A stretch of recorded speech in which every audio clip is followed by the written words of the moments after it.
The moment those words left his mouth, I felt something inside me shatter. You're useless, Mom. You've never done anything meaningful with your life. My son Michael stood in my kitchen, his designer suit crisp, his expression cold. 28 years old, successful lawyer, and apparently too important now to remember who wiped his tears and worked 3 jobs to put him through law school.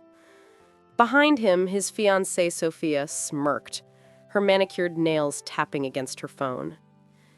I set down the coffee mug I'd been holding, my hands surprisingly steady. Is that what you really think? Look around, he gestured dismissively at my modest apartment. Dad left you with nothing because you were nothing, just a housewife who couldn't even keep her husband interested. The cruelty of it took my breath away. Your father didn't leave me with nothing, I wanted to scream. I gave him everything in the divorce so you could keep your childhood home, your stability, your college fund intact. But I simply nodded, filing this moment away with all the others. We need to discuss the wedding, Sophia interjected, her voice dripping with fake sweetness. Obviously, we'll need you to step back. My family has certain expectations, and, well, she looked me up and down like I was something she'd scrape off her shoe. You want me to step back from my son's wedding? It's for the best, Michael said, not meeting my eyes. Sophia's parents are flying in their entire country club. You'd feel out of place anyway. Out of place at my only child's wedding? But you're still invited, Sophia added quickly. You can sit with the regular guests. We've reserved you a nice spot in the back. I studied my son's face, searching for any trace of the little boy who used to crawl into my bed during thunderstorms. Finding none, I made a decision that would change everything. Of course, I said quietly. Whatever makes you happy. They left shortly after, Michael pecking my cheek with all the warmth of a business transaction. I stood at my window, watching his BMW disappear into traffic, and pulled out my phone. Patricia, it's Linda. I need you to pull some files from storage. The ones marked M College Trust. Yes, all of them. People assume that because I chose to be a stay-at-home mother, I must have been idle. They never saw the night classes I took while Michael slept, earning my MBA through correspondence. They didn't know about the investment portfolio I built with grocery money saved through coupons and careful budgeting. They certainly didn't know about the patents I held under my maiden name. My ex-husband Richard knew, of course. It's why he really left. Not for his secretary, though that's the story everyone believed. He left because he couldn't stand that his simple housewife had quietly out-earned him through smart investments while he played golf and pretended to be a big shot at his mediocre accounting firm. The divorce was swift and brutal. I could have taken him for everything, but I looked at 14-year-old Michael and chose differently. I took the small apartment, the old car, and let Richard keep the house, the savings, everything that would maintain Michael's life as he knew it. My lawyer called me foolish. I called it love. Now, sitting in my home office, the second bedroom I'd converted years ago, I spread out 14 years of documents. Every tuition payment, every medical bill, every sacrifice documented in careful detail. Not for revenge, but for truth. My phone buzzed. Patricia again. Linda, I found something else. Remember that trust fund Richard's mother set up for Michael? The one that was supposed to transfer when he turned 25? My blood chilled. What about it? Richard accessed it. 2 years ago, the entire $200,000. Gone. I closed my eyes, pieces clicking into place. Michael's sudden distance these past 2 years, his anger. His father had been poisoning him against me, probably claiming I had stolen the money. Send me everything. And Patricia, it's time to call in that favor from Judge Morrison. The wedding preparations consumed the next 3 months. I watched from afar as Michael and Sophia posted their elaborate plans on social media. The country club venue, the $10,000 dress, the destination bachelor party. All funded, I discovered, by loans Michael had taken out, convinced his trust fund would cover them. I received my invitation in the mail. Ms. Linda Harrison, printed in elegant script. No mention of being the mother of the groom. My assigned table was number 27, near the kitchen doors. I RSVP'd immediately. What they didn't know was that I'd been busy too. Mrs. Harrison, this is David Chen from Chen & Associates. I've reviewed all the documents you sent. Your ex-husband is in serious legal trouble. Embezzling from a trust fund is a federal crime. I'm not interested in sending him to prison. I just want my son to know the truth. Understood. I'll prepare everything for the date you specified. I hung up and returned to my computer, putting the finishing touches on my own preparations. The investment account I'd started the day Michael was born had grown considerably. What began as $50 a month had become something substantial through compound interest and strategic trades. Every birthday card he'd tossed aside contained a savings bond. Every Christmas gift he deemed too cheap had been accompanied by a contribution to his future. He never knew. Richard made sure of that, intercepting my letters, deleting my emails, painting me as the mother who'd abandoned them both. The delivery man handed me a garment bag. Inside hung a dress that cost more than my monthly rent, a one-time indulgence I'd allowed myself. Midnight blue silk that complemented the silver threading through my hair. If I was going to sit at table 27, I'd do it with dignity. The morning of the wedding arrived gray and humid. Summer threatening rain. I took my time getting ready, each step deliberate. The dress fit perfectly. The pearl necklace, my mother's, the one I'd kept from the divorce, caught the light just so. I arrived at the country club exactly on time, watching from my car as guests in expensive suits and designer dresses filed inside. Sophia's family clustered near the entrance, air-kissing and comparing jewelry. I recognized some of Michael's colleagues, his college friends, all people who knew me only through whatever story he'd been told. Linda Harrison? I turned to find Margaret Chen, an old friend from the PTA days, elegantly dressed and looking surprised. Margaret, how lovely to see you. I didn't know you knew the Weatherbys, she said, referring to Sophia's family. I don't. I'm here for Michael. Her face went through several expressions before settling on understanding. Oh, my dear, is he... Yes, my son. She squeezed my hand. Well, you look absolutely stunning. Shall we go in together? I accepted her arm gratefully, a small kindness I hadn't expected. Inside, the country club had been transformed into what looked like a magazine spread. Thousands of white roses, crystal chandeliers brought in specially, a string quartet playing softly. No expense spared, all of it on credit my son couldn't afford. An usher checked my invitation and led me to table 27. As promised, it was in the back corner, partially hidden behind a decorative screen. My table mates were clearly other obligatory invites, distant relatives, plus ones who didn't quite fit. I smiled and introduced myself simply as Linda, letting them assume what they would. The ceremony itself was beautiful, I'll give them that. Sophia floated down the aisle in her designer gown, her parents beaming. Michael waited at the altar, handsome in his tuxedo, his father beside him as best man. I sat in my assigned seat, far enough back that I could barely see his face. When the officiant asked if anyone objected, I remained silent. This wasn't the moment. They exchange vows filled with promises about supporting each other's ambitions, building an empire together, never settling for mediocrity. I thought about the vows I'd exchanged 30 years ago, about loving through sickness and health, richness and poverty. Different generations, different values. You may kiss the bride. The room erupted in applause. I clapped politely, watching my son kiss his new wife while his father slapped him on the back.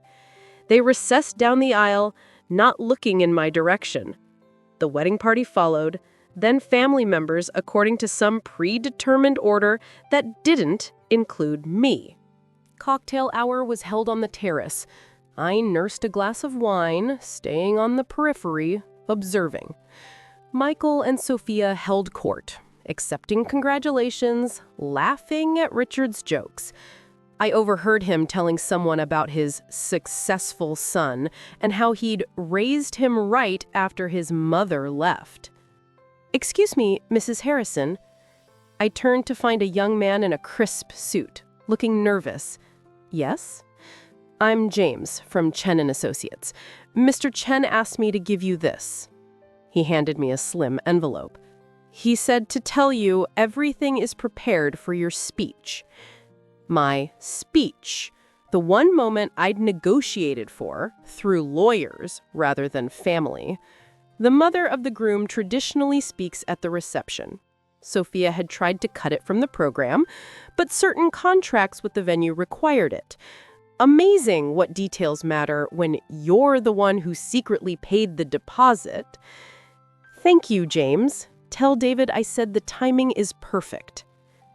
The reception ballroom was even more elaborate than the ceremony space. Ice sculptures, a 10-piece band, tables groaning under the weight of 5 courses. I found my seat at table 27, smiling at my confused table mates who were wondering why I'd been at the ceremony too. Dinner progressed with choreographed precision. First course, second course, speeches from Sophia's father about welcoming Michael into their prestigious family. Richard spoke about raising a son to be ambitious, to never settle, to always reach for more. Michael himself talked about finding a partner who understood his drive, who pushed him to be better than his circumstances.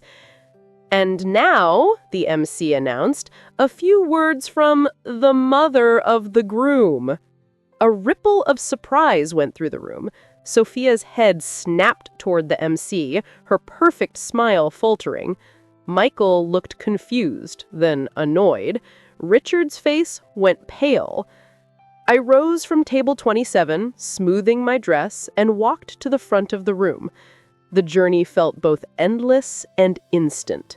By the time I reached the microphone, the room had gone silent. "Good evening.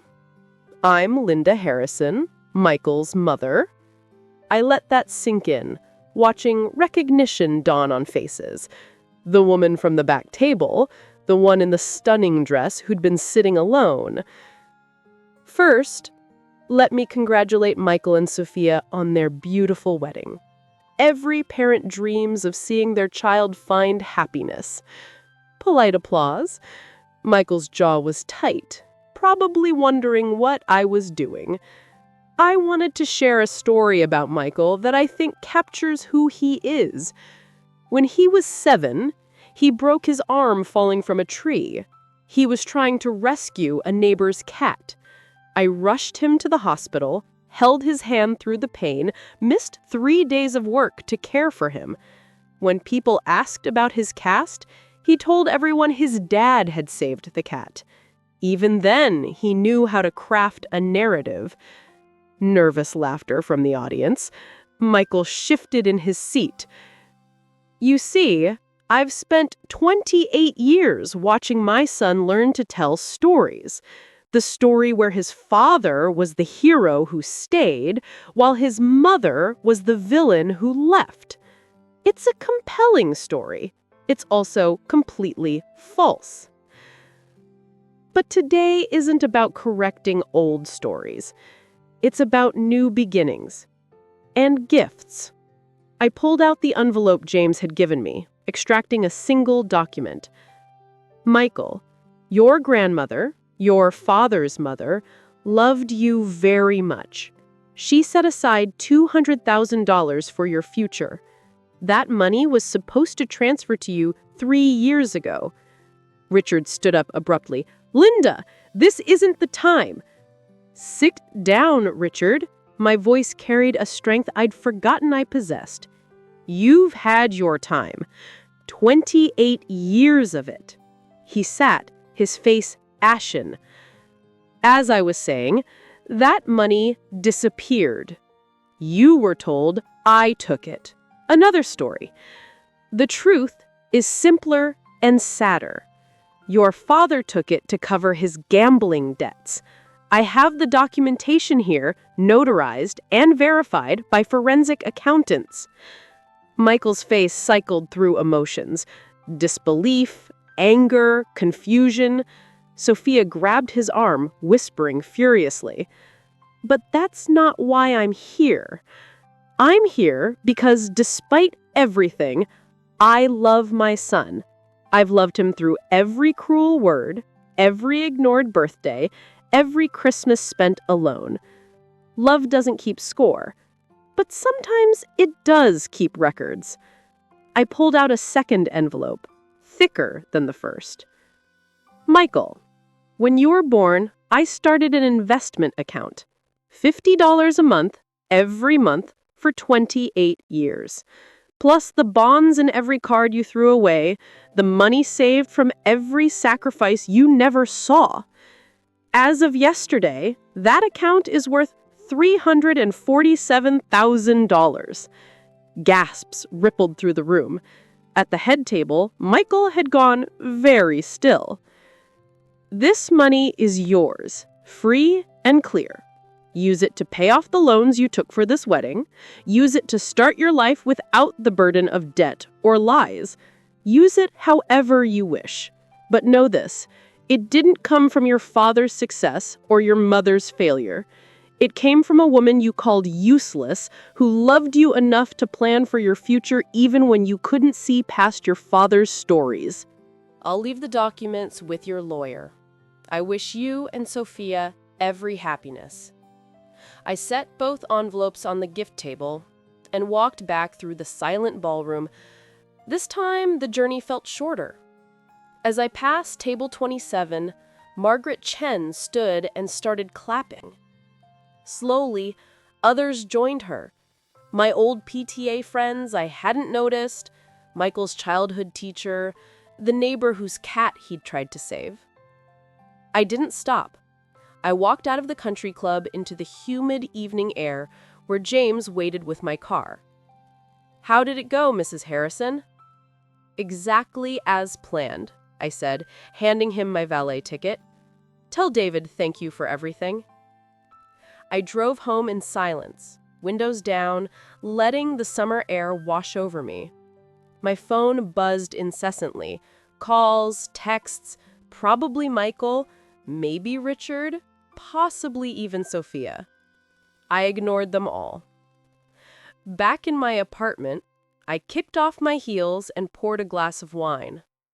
The speech had taken exactly 6 minutes, but it had been 28 years in the making. I'd given my son 2 gifts tonight: the money he needed and the truth he deserved. What he did with either was up to him. The calls continued through the night. I turned off my phone and went to bed, sleeping better than I had in years. In the morning, there would be consequences, conversations, probably anger. But tonight, I had finally said what needed to be said. 3 days later, Michael appeared at my door. No suit this time, just jeans and a t-shirt, looking younger than his years. His eyes were red-rimmed. Mom! It was the first time he'd called me that in 2 years. Come in, I said simply.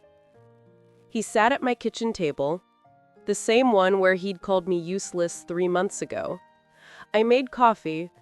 the ritual giving us both time to gather our thoughts. Is it true? All of it? Every word. Your father says you're lying, says you fabricated those documents. I pulled out a box from the cabinet, setting it on the table. Inside were bank statements, legal documents, photos, letters, the archive of a life lived quietly, but purposefully. Your father is welcome to have his lawyers review everything. Judge Morrison has copies of it all. Michael spent an hour going through the papers, his expression shifting from skepticism to understanding to something that might have been shame. Why didn't you tell me? Would you have believed me? Your father spent years painting me as the villain. Every time I tried to reach out, he blocked me. Eventually, I realized the only way to show you the truth was to wait until you were ready to see it. The money, you really saved all that? Every penny. While your father was living large on credit, I was living small and investing. It's amazing what compound interest can do over 30 years. Sophia wants me to refuse it, says accepting it would be admitting Dad lied. And what do you want? He was quiet for a long moment. I want to understand why you let me hate you. The question I'd been dreading and expecting in equal measure. Because love isn't about keeping score. When you have a child, you love them unconditionally, even when they hurt you, even when they believe lies about you. You hope that someday they'll see the truth